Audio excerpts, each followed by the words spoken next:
What's up guys, welcome back to the channel. So today I'm gonna be installing some HKS Hipermax coilovers. So this is the new Hipermax S. These replace the old Hipermax.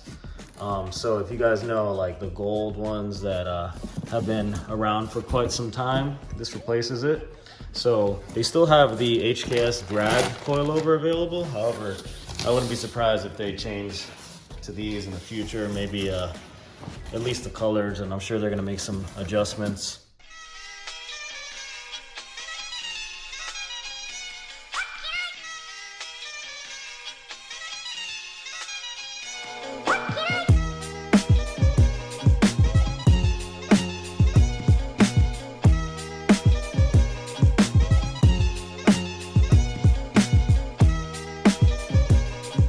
Guys, I'm about to put the car on jack stands, but I do want to check to see ride height. So currently the front shocks seem to be in good condition. So OEM ride height, you know, from right here to the tire, what's that, about 2.5 inches or so. So compared to the rear, which is sagging because, you know, the weight transfer after like 27 years. What's this looking like? About 2 inches, not too far off from the front.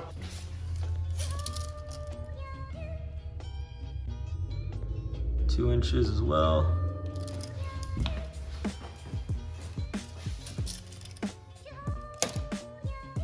And about 2.5 right here. All right, pull back the carpet. Got to take out all this, pop these panels out. So I used a 12mm wrench to get in here. Once I popped off this bracket, this is just held on by a bunch of, you know, Phillips screws. And then once you pop that out, you have access that looks like this. So just took off this side. Keep note that there's an arrow on here, right there. And then when you flip it, it shows the same arrow. So points inward towards the vehicle, like that. What I did was just got the wrench in here, took off the bolts that were holding it in place, and then just lifted this up so I could slide this out. So I'm about to do the other side. All right, so the brackets are off. So it's a 12mm. Just use the wrench to break these loose. So I'm about to move up to the front now. Just got this bolt out. So yeah, about to pop all this out so I can get the bolt and then get started. The service manual says to remove the speed sensor for the ABS, and it says to take off the brake caliper, but it looks like there's plenty of play here, so I'm not really sure if that's even necessary.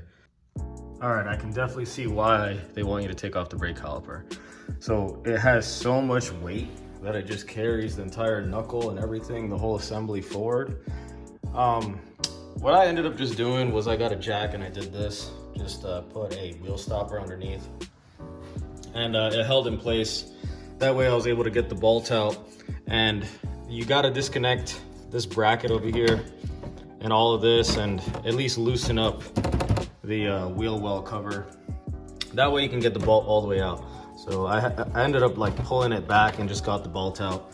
So now I just took out the bottom bolt for the shock. So now I'm gonna get to the top and unbolt it. I got the control arm here on the side, and the weight is being held all right here, so that's good. It's gonna be a little squiggly. So yeah, to make life easier, it probably would be a lot better to just take off the brake caliper.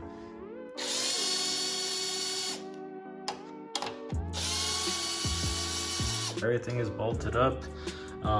Don't torque this down to spec until it's on the ground, at least until it's in the right position. You can always put a jack underneath and then put some pressure to put on the spring and load it up so that this bushing can ride at, be torqued down at the ride height. When you're doing the front suspension, you're gonna have so much pressure on the sway bar that, you know, you really should only have to take off one side, literally one bolt for the sway bar. That way you can move the entire suspension up and down on one side, and then when you get to the other side, it won't be fighting one side, so you'll be able to flex the other side just as great. I don't know if that makes sense, but essentially you're unloading everything on the sway bar just by taking off one bolt. So I chose this one. It was so rusted and crusty that it was just completely obliterated when I tried to get the nut back on it, even though I hit it with the torch and everything. So I'll be replacing that, but man, I can't get over how gorgeous this is. I love this color scheme. So all right, time to get to the back. So this is gonna be a lot easier compared to the front. Looks like it's just one bolt, and then I already loosened the ones up top.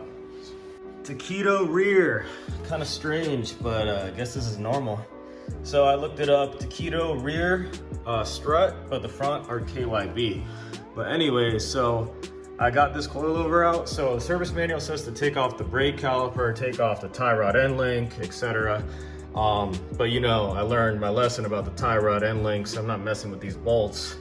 But anyways, so the way to make this work is I'm glad I loosened those bolts up top, because once it's loose, it gives you enough play down here once you get that bolt out, so that once you take this bolt out, all you gotta do is put your shoe right up here and push down.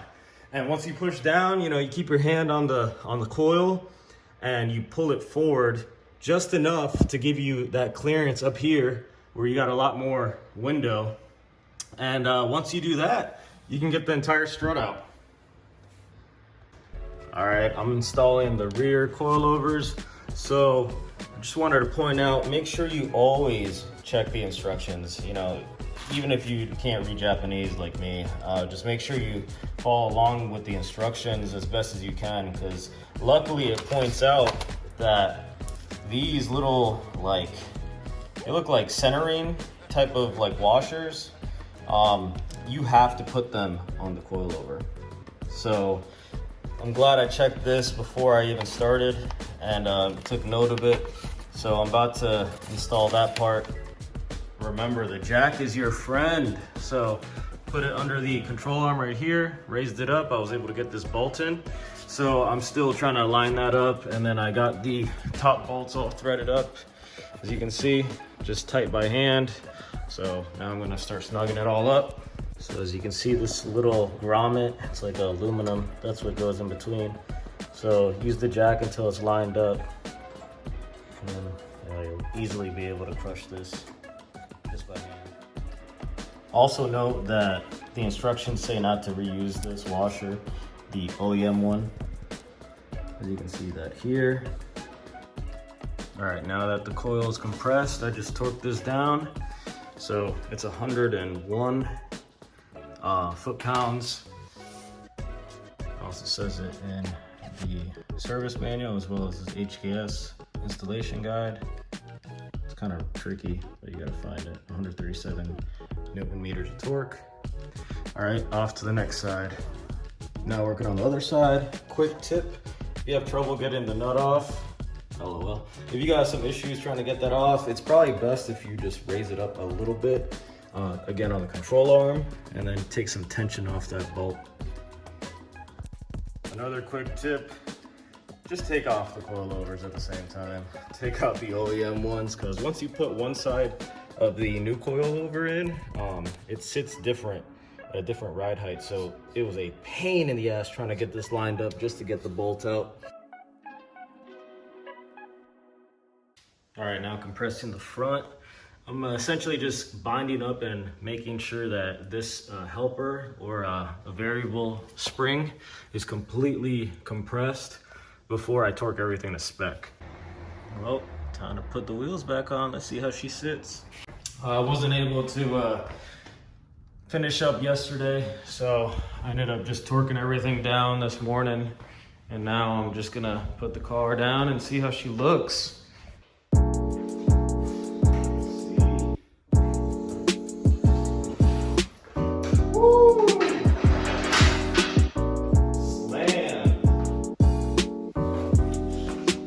See this? Look at that Fitment.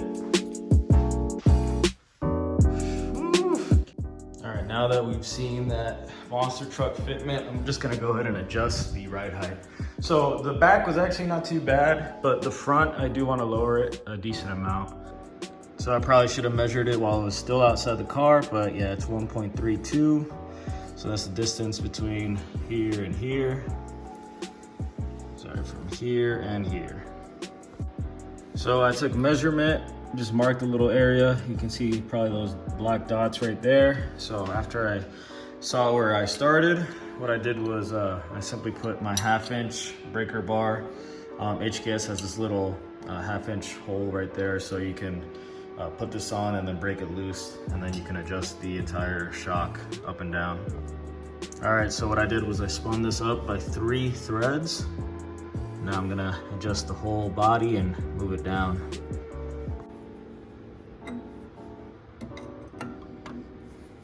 Since I had, loosened this at first, I moved the body downward.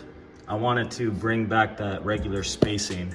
Therefore, it would have the preset preload that came from the factory. So once this moved down 3 times, what I had to do was I had to loosen this collar and then adjust this collar up 3 full turns again so that it would line up. And I just took a measurement from the collar and it's back to what it was when I first got the shock and the coilover assembly. So the spacing is the same on both sides. So let's see what it looks like on the ground now.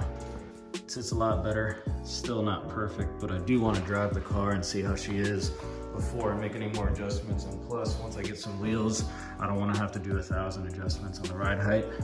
But this is not too bad. Looks pretty good. Once it settles in, I get an alignment and whatnot, I'll see how it looks. I'm happy with it. Well guys, I hope you enjoyed that install video. So hopefully within the next week or so, I can drive the car. It's been snowing like crazy. There's salt all over the road, so I'm not gonna do that to this old girl. So in probably a week or so, I'll be able to take it out on a drive. I got an alignment next week. It's kind of like towed out in the front. So once I get the alignment, I can do a full review. If this video helped you out in any way, please drop a comment below and give this video a thumbs up and consider subscribing. I appreciate all you guys that watch my videos. Stay tuned, I'll see y'all next time.